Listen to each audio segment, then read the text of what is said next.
Ian, I hear that you're a bit of a singer. Can you give us a quick jingle for the WP Elevation podcast? Putting you on the spot. Putting me on the spot. Okay. WP Elevation WordPress Business Podcast. Ka-choo! Love it. That's going to be a great you did one. put me on the spot. Welcome to Season 3 of the WP Elevation podcast. I'm Ginny McEnany from WP Elevation and I'm your host today. If you've ever wondered about Facebook live streaming, wondered whether live streaming is something that you'd actually be able to do, today's guest is going to give you the confidence and the tools that you need to know about to do that. I chat with Ian Anderson-Gray, who's also known as the Facebook live streaming expert. He's run his own business for making websites, an internet solutions company with his father since 2003. And he also writes a great blog post called Seriously Social, which has all the lowdown on any tools that you need to know about. Ian today chats to us about the basics of setting up live Facebook streaming, how and why you should be doing it. So without further ado, let's go meet Ian. This is the WP Elevation Podcast, helping WordPress consultants elevate. Welcome to the WP Elevation Podcast, Ian Anderson-Gray. It's great to be here. Thanks for having me on. Now, can you please tell our listeners a little bit about yourself? Well, I've got many hats. I'm a WordPress consultant. I'm also, I have my own blogs on which I blog about social media tools. So I'm a social media consultant and a speaker. I speak at conferences.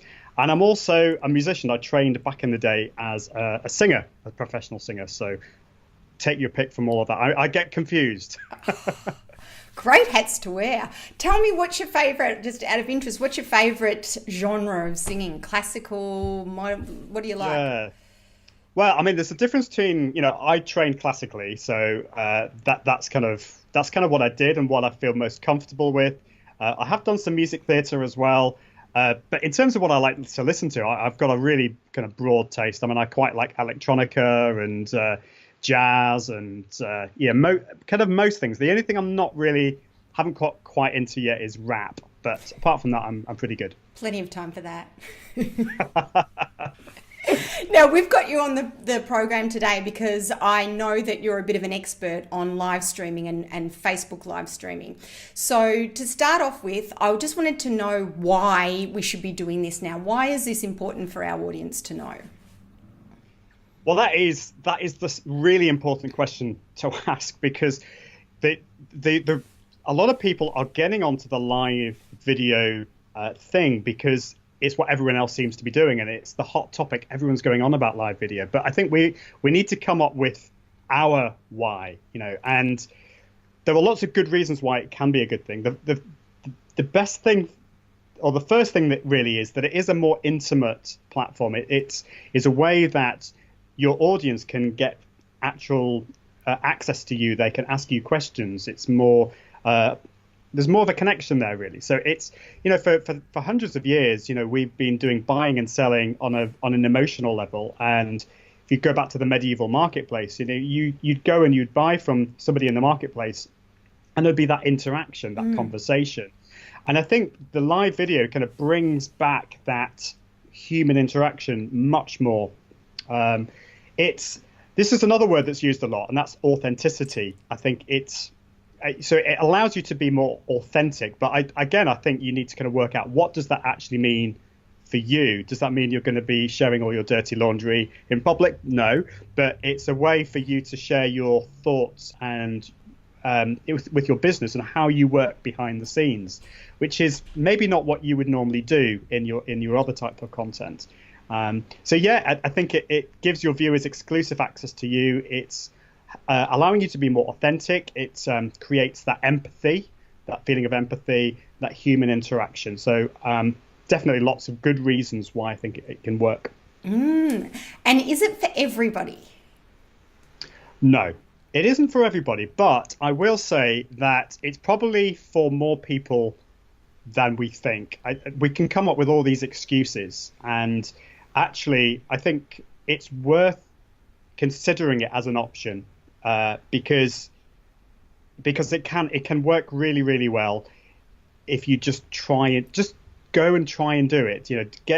Embrace your fears, because there are these fears, getting in front of the camera.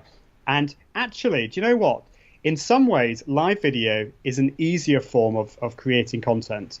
I spend hours and hours and days probably creating my blog posts. It takes me a huge amount of time. And actually, now that I'm kind of fairly confident with getting in front of the camera, I can produce content much more readily than I can spending hours and hours and hours on a blog post. So there is that side of things as well. So definitely consider it.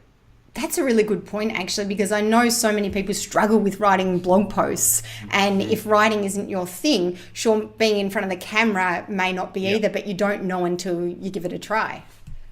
Absolutely. And the other thing is, you don't have to just do it by yourself. I mean, I'll be honest, I've tried live video with just me, and I can do it, but I find it easier to do it with somebody else, with a guest. So I have a weekly live show with a friend of mine, and it's just like a conversation between friends. So in your business, if you've got a colleague you can work with, and just talk to each other in front of the camera and bring in the audience. And I think that's definitely something to consider. And it's so easy to do. You can just, if you have a smartphone and a decent internet connection, then you're good to go. Obviously, there are more advanced things you can do, but that's definitely a place to start. Okay, I like that strategy. Have a wingman, have someone to do it with you if you're a bit nervous about doing yourself, and definitely flows a lot better if you've got a conversation between a couple of people. And absolutely, and there's one other thing I was just going to say. Sorry, you were saying that actually, we were saying that it's easier in some ways to create content on live video than if you're struggling with writing a blog post. But a great way to think about using live video is to create the live video and then repurpose that into other forms of content. So, you can create like a 20-minute show and then send that off to a transcriber, such as, rev.com is a great service. Get that transcribed. At the same time, you can even get some closed captions done, because they do that at the same time, and upload that onto the video on Facebook, and then put it onto a blog post. So you've got a blog post as well as a live video, and you're creating all these other forms of content just from one live video.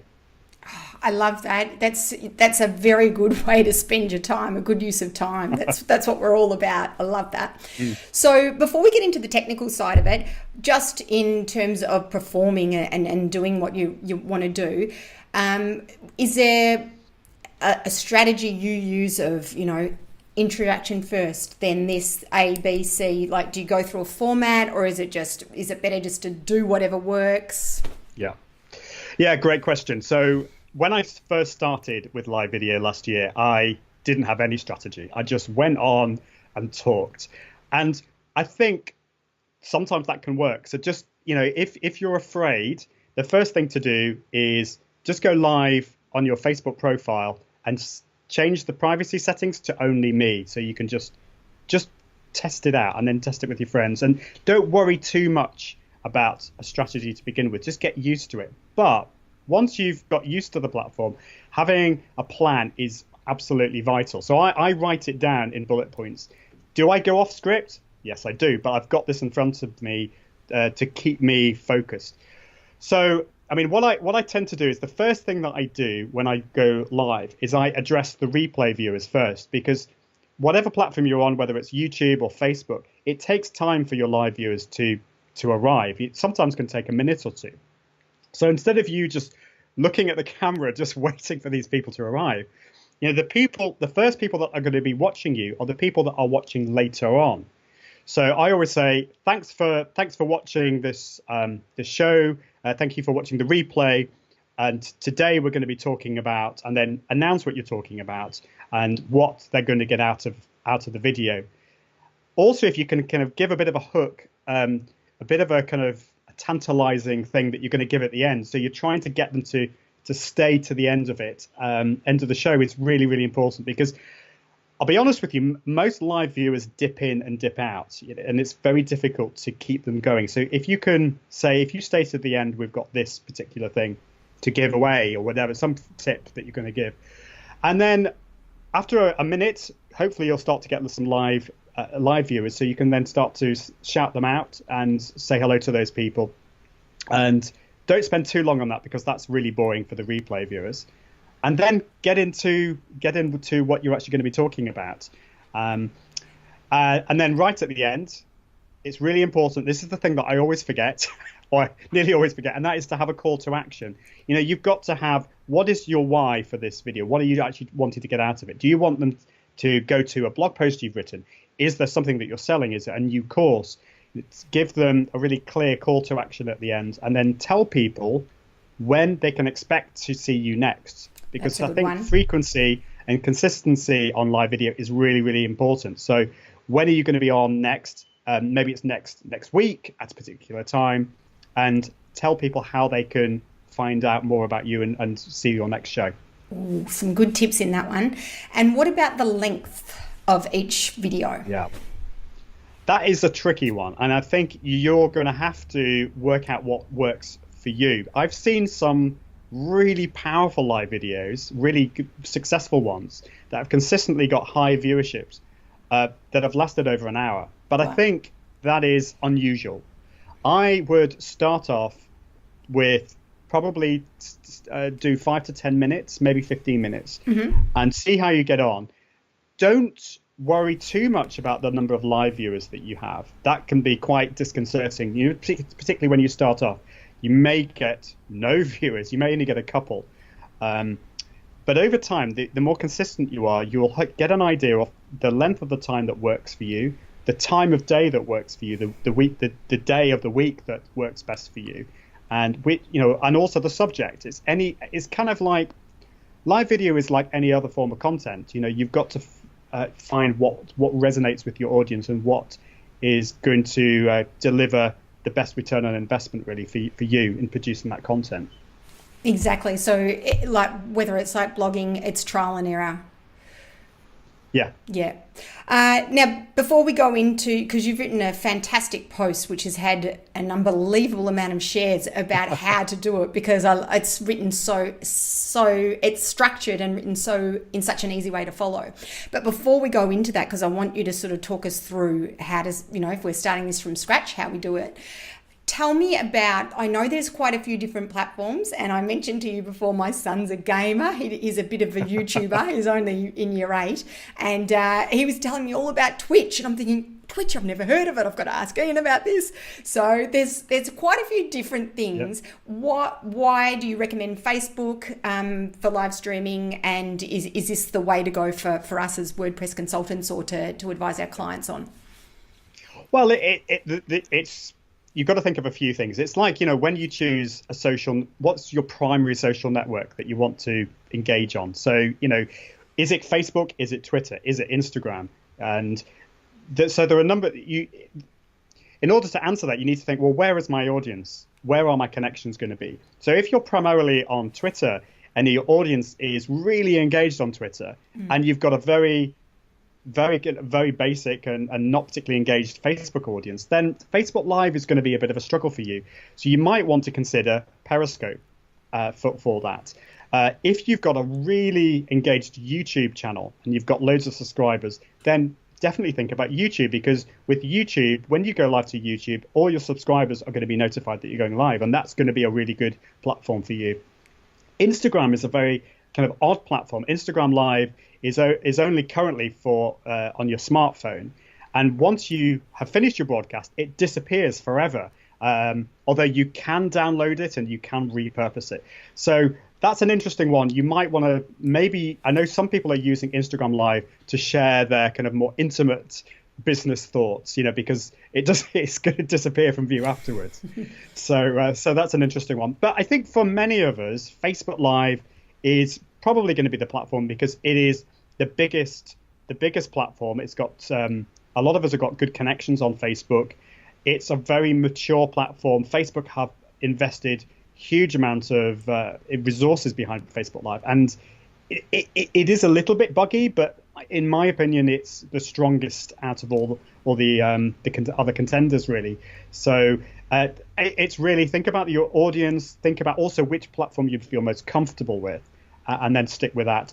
And there are ways you can look at streaming to all the different platforms at the same time. So you can technically stream to Facebook, Periscope, and YouTube all at the same time. So that's something to think about for the future.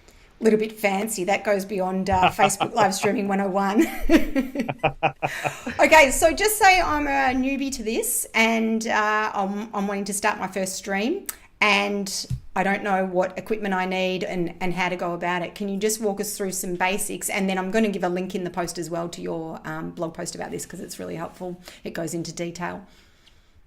So, yeah, I think I call this kind of topic really, there are two obstacles to going live. There's the fear and the gear. So the fear is the fear of getting in front of the camera, which we kind of talked about. But then I think sometimes that fear can manifest itself in this like, oh my goodness, like what tools do I need? What gear do I need? And I think we overcomplicate it. You only need two things. You need a decent smartphone and a good internet connection. And that's all you need to start with. So if you've got a modern iPhone or a modern Android phone, you're kind of good to go. The second thing that you need is a good internet speed. And this is unfortunately one of the things that people forget about, and it can be a problem. But the important thing here is that you need a good upload speed. So all these like ISPs out there make a big song and dance about 200 megabits per second speed, and you think, oh wow, that's great. But they don't make a big thing about the upload speed. So check that out. If you go to the likes of speedtest.net and check out what your upload speed, ideally you should be looking at 10 megabits per second up, but you can get away with 5 and up as well. And you can get away with less than that, but your quality is going to be degrading quite a lot. So you only need two things: smartphone, internet speed, and then everything else that you add on to that just adds to the kind of professional quality. So you can add things to your smartphone such as, so there's a couple of things here. So one thing you can do is plug in a lapel mic. So there's the Rode SmartLav lapel microphone, which is great. You can just plug that in and that really improves the sound. You could get a tripod. So I use a Gorilla smartphone tripod, which works really well. Lighting, it's not great if you've got glasses like me, but those clip-on selfie rings are actually quite cool that you can put on.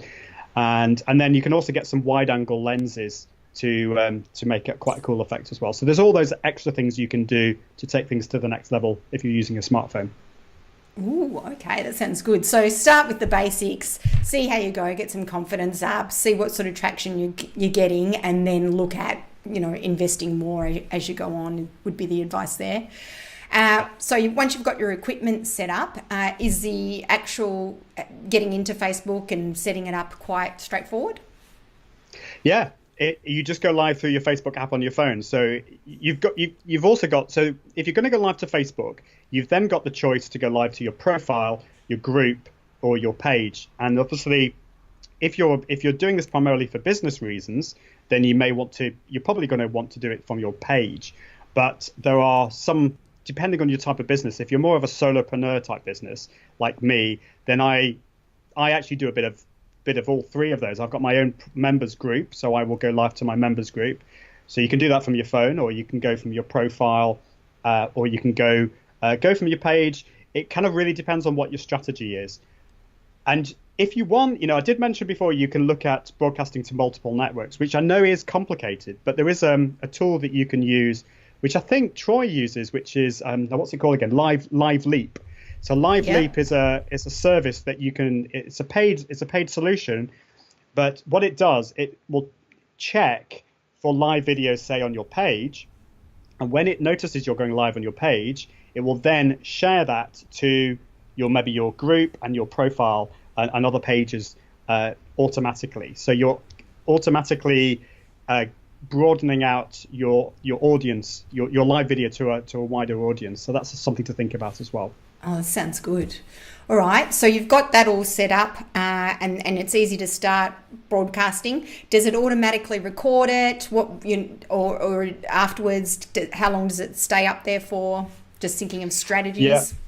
Yeah. So that's really important. So you can choose to not post it to your profile or your page afterwards, but in order to get the most power out of it, I think you want to post it to your profile or your page, and it becomes a piece of evergreen content. And this is one of my big things, is actually we get so excited about the live aspects of live video because it is live video, but you can actually turn it into a piece of evergreen content that will last, well, not forever, but for a long time. And I'm getting more views and more comments from live videos that I posted last year.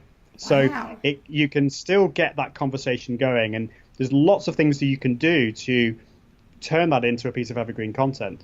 So put some show notes, edit the post and put some show notes, put some timestamps there. So say maybe at 5 minutes you're talking about a particular aspect of your business. So put that in the list. So you've got 5 minutes, we're talking about this. At 5 minutes 30, we're talking about this. And that means that people can skip to those parts of the show really easily. Bring people into the conversation and get really. This is something I feel very passionate about on my blog. So for each of my blog posts, I try and create mini communities of so that people can feel that they can ask questions and get involved. And I feel like that on live videos. I want people to continue to get involved, ask questions, and I can bring other people into the conversation. So I can ping other people in and get the conversation going. So you're making your live videos work far harder than you would do otherwise, just leaving it forever and not doing anything about it. So definitely an important thing to consider. Yeah, that's excellent. I like the idea of that community aspect and keeping the conversation going as well. That's really important. So what are some insider tips that you can give us that will set us apart from the rest? It's such a noisy, so noisy out there, and I know not everyone's doing this, but what are some other little insider tips that you can give us, whether it even be the right way to set it up or, once you're doing what you need to do? I think, it's looking at what other people are doing and learning from other people, I think is definitely a good place to start. But there's a few little tiny things that you can do. So the first thing I think is to keep it structured. You can still be authentic and you can still have a bit of fun. It's okay if the cat jumps down and knocks your webcam over. That's a bit of fun. That's actually happened. Not to me, but to my colleague on our live show, which was hilarious. So yeah, a bit of fun. Don't be too serious. Show your personality. That's absolutely vital. But do deliver value. So it's really important to keep that value going, and try and keep the professional quality in terms of the sound and the audio. So I think audio is so important. I've heard many live videos that are very, it's lots of echo and I can't hear them. Another thing you can do is to say for the first 5 minutes, you can say after 5 minutes, please turn on the audio, and then so how to describe this? Once you've then done the live video, you can then transcribe the first 5 minutes with Rev.com, so that people who are watching it without the sound on, which is actually quite a large proportion of people, will see the closed captions, but then they'll also see please turn the audio up, and then the rest of it isn't transcribed. So you only paid $5. And then you're getting people to hopefully to turn the audio up and watch the rest of it that way. So that's a little tiny tip. So can you just on that one, sorry, I'm just a bit confused. So they'd be watching in their watching it and just without audio. Yeah. And then, because you've got the captions there. Is that? Yes. So this is not for the live. You can't. Well, there are ways you can do live captions, but that's very complicated and expensive at the moment. We're talking about for the replay viewers. Yeah. So the first 5 minutes will have the captions automatically. So a lot of people will be watching that without sound. So you're trying to get them to turn the sound on. So by putting the closed captions on, and then just before the 5 minutes is up, you then say, and to watch the rest of the show, please turn the sound up. And then at that point, the closed captions stop. So because if your show is 40 minutes, that's going to be $40. So it's just to keep the amount of money down. So that's one thing to do. And then really, to take things to the next level, it's then starting to think about broadcasting from your desktop. And that's what my article is all about. It's how to broadcast using your professional webcam and your microphone, ways of sharing your screen. So if you're a WordPress consultant, you might want to share the way you work, the way you kind of set up a website, and so you can do that really much better you could do that from your phone by holding your phone off in front of the screen, but it's going to be a lot more professional if you share your screen and you've got your webcam there and you're able to show people through things. And that will require some extra software to do that. So there's the likes of OBS Studio, which is the free version, and that's what my article goes through. It goes through all how you set that up, because I'll be honest with you, it can be a little bit overwhelming to begin with, but I've gone out my way to make it as easy as possible to use. And then the professional version, or the professional alternative to that, is a tool called Wirecast, which is about $500. So I wouldn't advise going on to that until you're really sure that live video is for you and it's going to work. If you're a Mac user, then you could use Ecamm Live, which is, I think it's about $30. And that allows you to use your webcam and share your screen. It's not quite as powerful as the other tools, but still really, really cool. So look at that. Yeah, that post is great in that it outlines all the tools. You don't have to go searching for them, and how to start using those. So this is obviously the next step, the next level. And there's a bit of a jump, but it is still, I agree. I think it's really professional if you can start doing this. And when I said, something that will set you apart from the rest too, this is something that does that as well. So is it still achievable, though? It's not too difficult. Like, it might cost a little bit to get some of these tools, but it's still not too much of a learning curve to be able to get this and start doing it that way. Well, I think you need to do it in stages. So I think for the listeners of this podcast, I think that they will have an issue in learning these tools. OBS Studio is free, so it's probably a good place to start. It's not as powerful as Wirecast, but Wirecast is quite a big learning curve in my experience. So just spend a bit of time getting to know the tool, and there are courses out there and tutorials that will help you with this. If you're just wanting something fairly simple and you're a Mac user, then I think Ecamm Live is just like ridiculously easy to use. They should be. It shouldn't be allowed, actually. It's just not on. They've made it too easy. But start off with Ecamm Live maybe if you're a Mac user, or OBS Studio. Just get to grips with it. It's definitely a good one. There's also, if you use Zoom, then Zoom actually integrates with Facebook Live. It has a few disadvantages. So it's a bit boring. It will just show you and your guest, and there aren't any graphics. You can't put any videos in there or anything like that. And it also has the Zoom branding on that. So that's why I prefer OBS Studio and Wirecast, because you can add some like lower third graphics. You can, if you're wanting to share like an intro video or an outro video, you can do that. So on my live show, I have one of the scenes is me. So just me for the whole screen with my lower thirds, and then I can switch to my guest, and then there's also a dual view, which is me and my guest at the same time, and I can switch between them really easily. And then we've got an intro and an outro with a bit of a theme tune as well, so that's quite fun. Yeah, it definitely takes it to the next level, and we'll put a link to your show in there as well, so people can see what you're doing. And I just want to finish off by asking, how has this changed your business, and how has doing this affected you? And, for obviously in a positive way, what are you finding the difference is? Well, there's two aspects for me. The first is like that one article I wrote on Facebook Live completely changed my business. I'm now seen as a Facebook Live or a live video expert, which kind of like that. Where did that come from? But I've invested a lot of time in that, and I'm speaking now on live video tools. So personally, on my business, it's completely changed that. Although I'm still focused on social media tools, I'm now looking at that. But in terms of how live video has, affected my business more generally, I think it is allowing me to share my content more frequently, because I publish blog posts probably once a month or every 2 months, because they're monster blog posts. This allows me to share my thoughts a bit more quickly and easily, and also get my voice out there, show my personality out there. And what's been really interesting is, although we do get comments, we do get engagement on the Facebook Live show that I do, it's really interesting that I keep on bumping into people in real life who say, "Oh, I really love your show," or "Yeah, I watch your show," and they've never commented. And I think I think it's kind of similar to podcasting, because when I speak to people who have podcasts, they talk about the similar thing, that they don't always get people commenting and getting in touch, but it doesn't mean that they don't listen.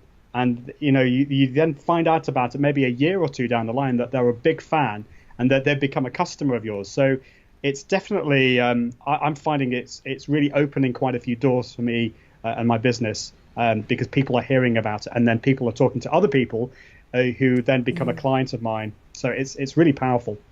And I think I was speaking in a recent podcast in season 2 to a couple of Australian sisters called the Merrymaker Sisters, and they are very successful in blogging and doing a lot of this sort of stuff. And we were talking about the importance of people getting to know you and building trust in you. And so before they will become a customer, you've got to build that trust slowly. And I think Troy does this perfectly as well. Yes. People get to know who you are, and they can see that you are being authentic and you are being yourself. And not everyone's going to like you, but that's fine. But I think it's a much better way for people to see that you know who you are and get to know you and build trust that way.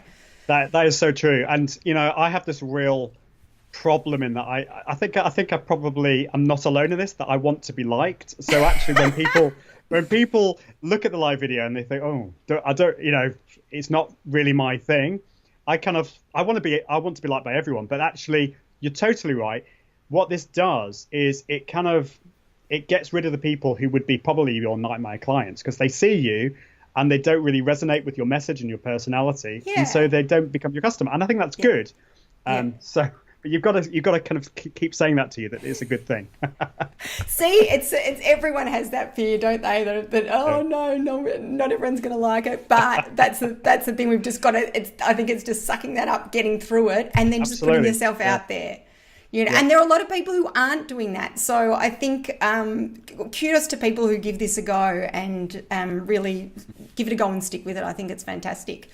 So I've learnt a lot today, and I think this is going to be fantastic for our audience. So I encourage everyone to keep in touch with Ian and leave some comments below, and let's keep this conversation going and see if you're doing it, how you're finding it. Where can people reach out to you, Ian, to say thanks? Well, you can come over to my website, iog.me.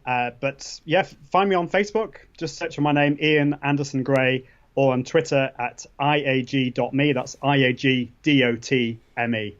Beautiful. And I've got to say, your blog posts are great. They're always so informative and spot on. So I'll put a link to those, because I highly encourage everyone to tune into those too.